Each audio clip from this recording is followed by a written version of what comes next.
What's going on, people? Today I will be finally getting to Ant-Man and the Wasp for you guys in Blu-ray and 4K, and I got that coming up for you next.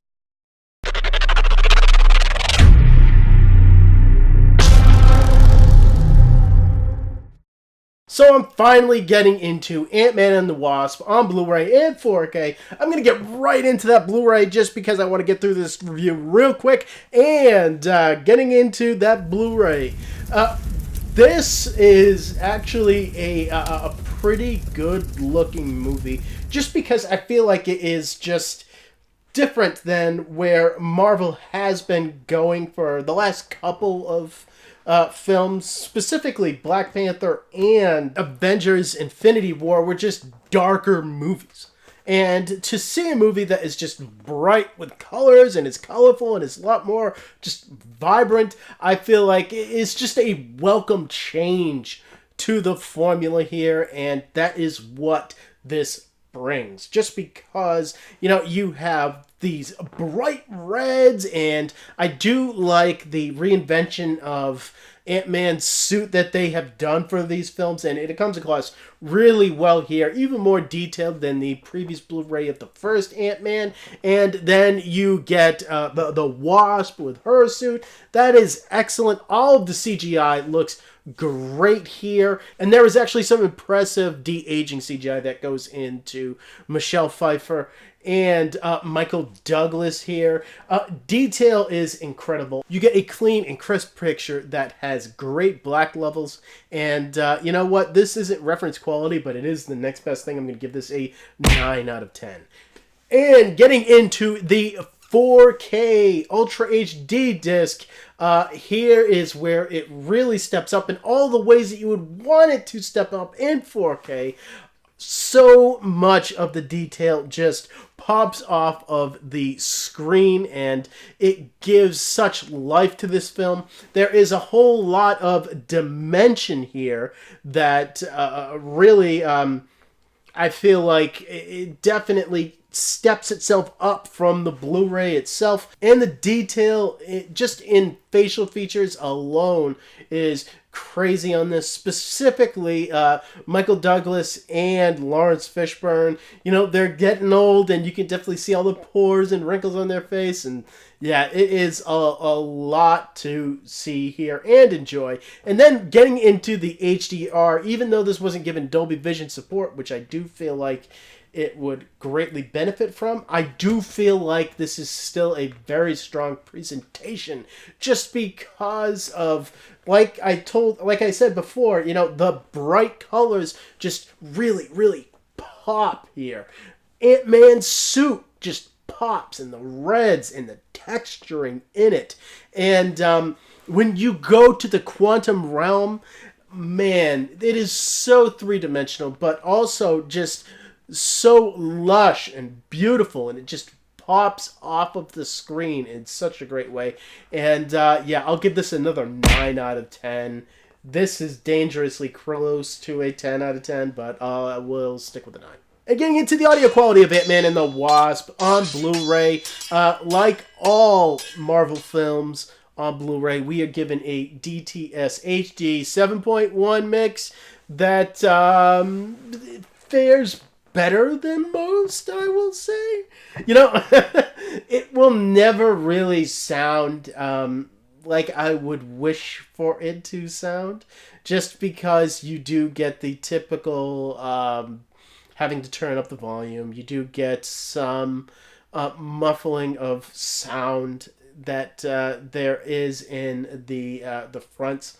But what I will say that I didn't need to turn this up as much, and I specifically liked the bass response here more than other films that Marvel has put out recently. And for that, I did get to enjoy this a lot more than other films, and for that, I'm going to give this an 8 out of 10. This isn't that bad, people. And getting into the Dolby Atmos mix that is on that 4K Blu-ray.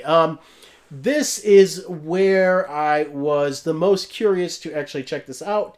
Disney has been kind of correcting the Dolby Atmos mixes lately.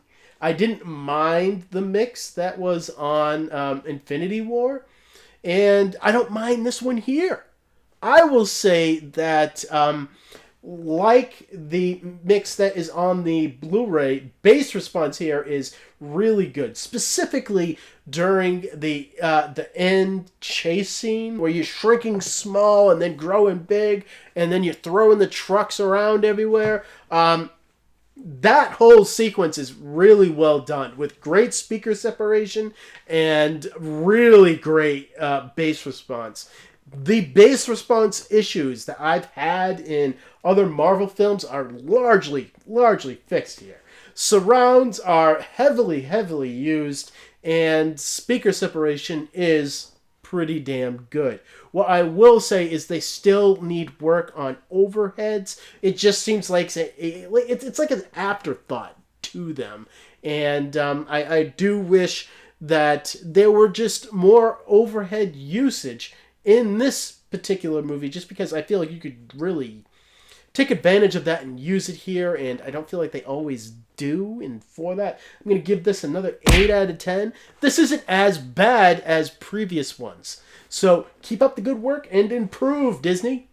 And getting into the digital copy here, this is a Movies Anywhere digital copy. So what that pretty much means that on iTunes and on Vudu, you can access the 4K copy for people that have the access to do that. And getting into special features here, none of the special features are actually on the 4K disc.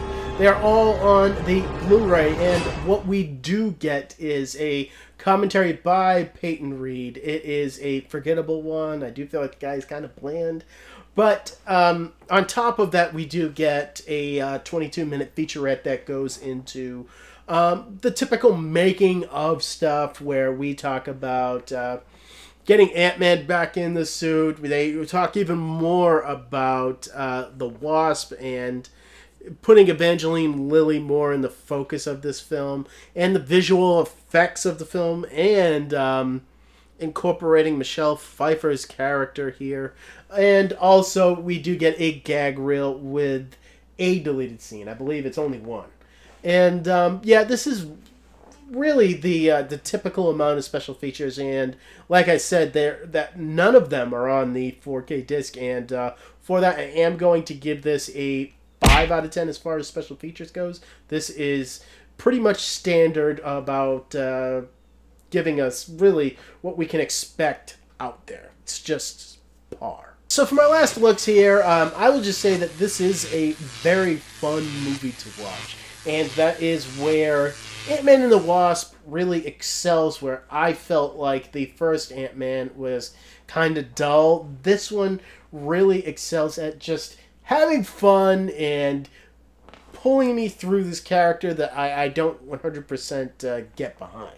I will say that the science here is pretty baffling and childish.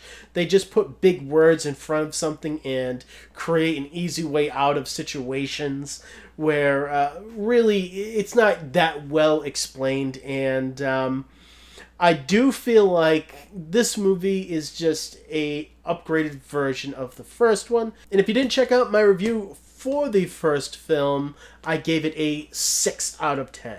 And so when I added up all my scores here for the Blu-ray and the 4K, the two of them came out to a 28 out of 10. Hey, look, if you like this movie, you're probably not going to be disappointed with the Blu-ray or the 4K Blu-ray, just because it is just a fair representation of this film, and it really shows that Disney might be stepping things up, kind of, sort of.